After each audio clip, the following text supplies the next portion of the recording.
3장은 10계명에 이어서 그 계명들이 어떻게 구체적인 상황에 적용되는가 하는 판례 같은 것이라고 할 수가 있습니다.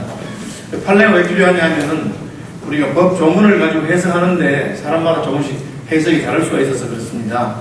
최근에 통합 측에서 제일 큰 교회에 목사님이 은퇴하시고 한 2년 정도 지났는데 그 아드님이 그 부임으로 오게 됐습니다. 그래서 공동회하고 청빙 절차를 다 거쳤는데 노회에서 문제가 됐습니다. 은퇴하는 목사의 아들은 그 교회 부임으로 올 수 없는데 어떻게 부임으로 받을 수 있느냐. 노회에서는 어떻게 투표를 해가지고 받을 수 있다. 그렇게 됐습니다. 그래서 그 문제가 총회 재판국에 법 조문을 해석하게 됐습니다. 그런데 문제가 된 것은 은퇴하는 이라는 말이었습니다. 그래서 교회 측에서는 우리 목사님은 은퇴하는 목사 아니고 이미 은퇴한 목사입니다. 은퇴한 지 몇 년 지났기 때문에 괜찮습니다. 그렇게 했습니다. 너무 무섭게도 그 말을 해석을 놓고 총회 재판국에서 투표까지 갔는데 법관들이 투표해서 8대 7로 괜찮다. 그렇게 됐습니다. 재판국의 결정이 다 끝은 아니고 총회가 모이면 그 재판국의 보고를 받을 때 잘 재판했다고 받으면 되지만 만약에 잘못했다고 다시 돌려보내면 다시 해야 되는 그런 일이 있습니다. 왜 그렇습니까? 그 말 하나 은퇴하는이라고 하는 말이 무슨 뜻인지를 놓고 논란이 되기 때문입니다. 그래서 법 조문으로 모든 것을 다 해결하는 것을 성문법이라고 하고 또 법 조문 말고 판례를 통해서 하는 것을 불문법이라고 합니다. 보통 현대 사회에서는 법 조문이 있고 그 법 조문에 따른 판례가 어떤 것이냐를 놓고 서로 이렇게 이야기하기도 합니다. 그래서 저희 교단 같은 경우는 목사는 만 70세가 되면 은퇴하는데 이 만 70세가 한다는 것이 무엇이냐. 합동측 총회에서 목사의 실무 정년은 만 70세까지다 하는 것을 놓고 어떤 목사님이 재판을 걸었습니다.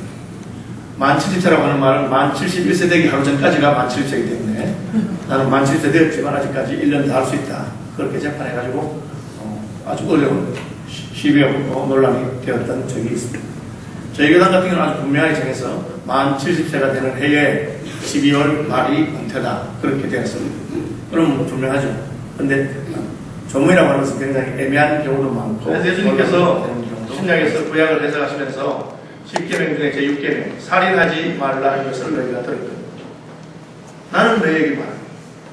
사람을 미워하는 것, 형제를 미워하는 것이 바로 살인이다. 왜요? 유대인들이 살인 안 했잖아. 내가 언제 사람 죽인 적 있어요? 나 사람 안 죽였어요. 그렇게 말하는 것을 보고 예수님께서는 무슨 말 하느냐. 하나님께서 살인하지 말라는 것은 마음에서부터 사람을 죽이려는 마음을 품지 말고 마음에서부터 미워하지 않는 것을 말하는 거예요.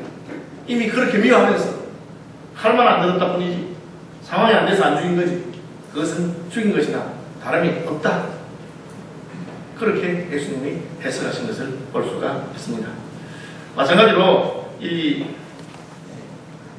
10계명도 법조문은 간단하고 명쾌하지만 그 법조문을 해석하고 또 적용하는 데는 여러 가지 어려움이 있을 수 있습니다. 그래서 하나님께서는 몇 가지의 판례를 보여주시므로 이런 식으로 해석하고 이런 식으로 판단하는 것이다 하는 것을 보여준 것이 오늘 21장 이하에 나오는 말씀들이라고 생각할 수 있습니다. 전에 제가 목회하던 교회에 권사님이 한 분 계셨는데 이 권사님 여동생이 자꾸 남에게 돈을 빌려서는 버릇이 있었습니다.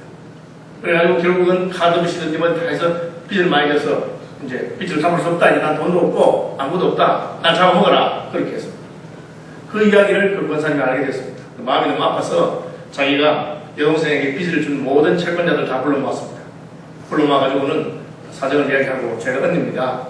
제가 빌린 건 아니지만 제가 언니로서 책임감을 느낍니다. 동생을 제가 잘 못 가르치고 했는데 용서해 주시기 바랍니다. 그래서 제가 제 재산을 다 정리하니까 이겁니다. 이게 다 해도 여러분들 빚을 다 갚지는 못합니다. 그렇지만 여러분의 빌린 만큼 제가 적절하게 비율을 드릴 테니까 동생의 빚을 탕감해 주시기 바랍니다. 한 사람도 빠지 않고 모든 사람들이 다 탕감해 줬습니다. 언니가 갚을 이유도 없는데 언니가 저렇게 책임감을 느끼고 자기 재산을 정리해서 팔았으니까 참 귀하다. 그렇게 칭찬하고 다 갚아줬습니다. 그리고 권사님 새롭게 또 일어나서 이제 하고 동생은 그때부터 자기 집에 데리고 너는 어디 가지도 말고 돈 빌리지 말고 그냥 먹고 살도록 그렇게 해준 것을 제가 들었습니다. 그리스도의 태도입니다. 심지어 내 몸을 종으로 팔더라도 빚진 것은 갚아야겠다. 내가 잘못한 것은 내가 책임진다. 그것이 하나님의 공의입니다. 하나님의 공의와 그리고 하나님의 사랑과 그리고 그의 능력과 형편에 따라서 은혜의 선택을 할 수 있는 자유를 주신 것이 하나님의 율법의 방식입니다. 이 적용하는 법을 잘 우리가 생각해 볼 수가 있습니다. 교회 안에서도 마찬가지입니다. 서로가 분쟁이 있거나 잘못이 있을 때 잘못을 따져야 되고 잘못한 사람은 그 책임을 지는 것이 마땅합니다. 안 되면 몸이라도 팔아서 빚을 갚아라. 그것이 성경의 원리입니다. 그 상대방이 진짜 노예 노릇하면서까지 빚을 갚고 6년의 수고를 했으면 그쯤 해서 채권자는 용서해주고 그에게 새로운 길을 갈 수 있도록 해주어야 합니다. 그런데 그가 내가 성경원 주인 가운데 노예로 있다 하더라도 당신과 같은 좋은 분이 없습니다 하면 그는 스스로 바로 우리의 주님을 우리가 섬기는 방식이죠. 매번 다음에는 이제 살인 문제와 관련되어 있습니다. 사람과 사람 사이에 혹은 짐승과 짐승 사이에 사고가 나서 서로 다치거나 했을 때 어떻게 하느냐 하는 것을 말하고 있습니다. 역시 마찬가지입니다. 행동에는 책임이 따른다 그렇게 되어 있습니다. 눈에는 눈, 이에는 이, 목숨에는 목숨으로 갚아라 하는 것입니다. 그러니까 우리가 다른 사람에게 함부로 행하지 말라 하는 것입니다. 하나님께서는 우리가 행한 대로 그대로 갚으시겠다고 말씀하고 있습니다. 그래서 남을 죽였으면 내 목숨으로 갚아야 하는 것을 각오해야 하는 것입니다.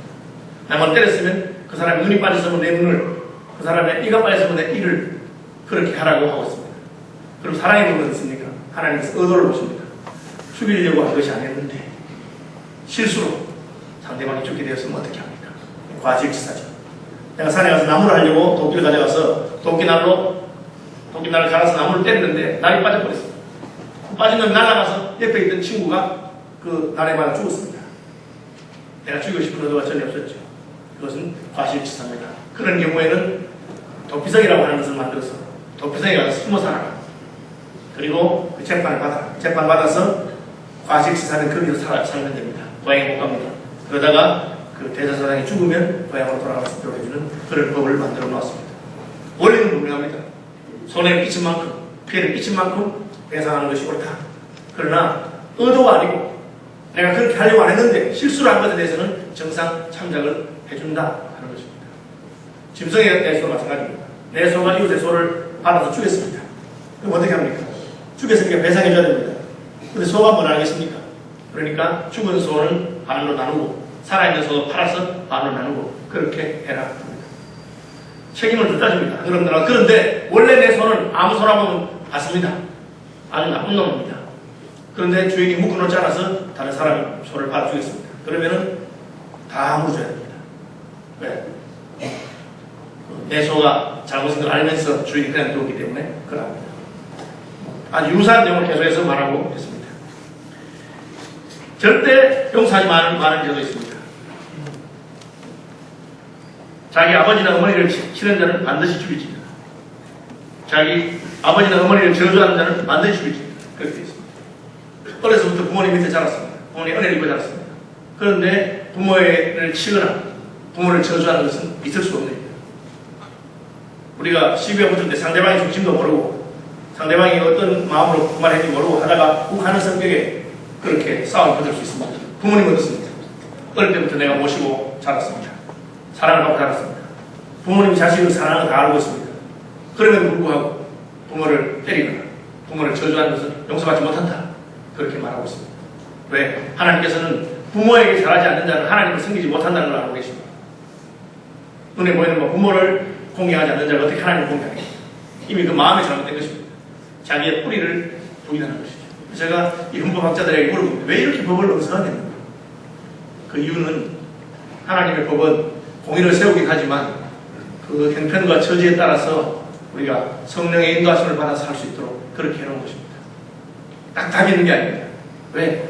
그 케이스마다 너무나 다른 상황들이 다 있기 때문에 그렇습니다. 일부러 그렇게 해놓은 것입니다. 그래서 우리가 기도하면서 하나님의 뜻을 묻고 그리고 기도하면서 성령의 인도함을 받아서 적절하게 하는 것입니다. 핵심은 무엇입니까? 법정신입니다. 우리가 법조문을 따라서 다 하기는 어렵지만 법정신을 지켜야 됩니다. 하나님의 공의와 하나님의 사랑 그리고 그가 은혜로 인도할 수 있는 기회를 줍니다. 어쨌든 우리가 자녀를 교육하는 것도 마찬가지고 또 교회에서 법을 적용하는 것도 마찬가지고 공동체를 이끌어 나가는 것도 마찬가지입니다.